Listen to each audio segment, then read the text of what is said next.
Iqembu iEFF selinxuse ukuba kwenziwe ubulungiswa ngokushona komfundi waseParktown Boys High School uEnoch Mpianzi. Ekhuluma nomndeni kaMpianzi namhlanje umholi weqembu uJulius Malema uthe uHulumeni, isikole kanye nendawo ebihanjelwe ilabafundi okushonele kuyona uMpianzi kumele bavume iphutha ngalokhu. uMalema uthi iqembu lakhe lizolekelela umndeni ngosizo lwezomthetho. Ekhuluma nomndeni wakwaMpianzi, uMalema uthe akwemukeleki ukuthi akekho wabona ukuthi uEnoch wayengekho waphinde wagxeka nokungabalwa kwabafundi ababekhona.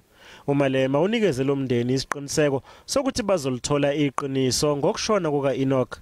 Someone should take full responsibility. So when we saw the Human Rights Commission intervene, we're happy. But when they started playing tricks, questioning the Human Rights Commission's responsibility in the whole affairs, then we knew that they are up to something. Because now the story is, what is the Human Rights Commission doing in the whole matter? Where do they come in?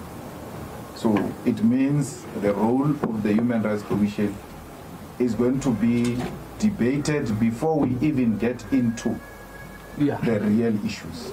Kusenjalo umnyango wezemfundo eGauteng uthi uzokhipha umbiko wesikhashana ngemva kokwenza uphenyo oluzimele ngalesigameko. What we've done as a department to say, let's gather the evidence that as a department we need to deposit in the public space. And yes. I think on Friday we'll start to release that information. Whatever that we receive, we'll release. Whatever that we receive, we release until the final report is released. Isidumbu sikaMpianzi obeneminyaka eli-13 satholakala emfuleni iCrocodile ngolwesihlanu lapho ayihambele khona uhlelo lwecamp yesikole iParktown Boys High.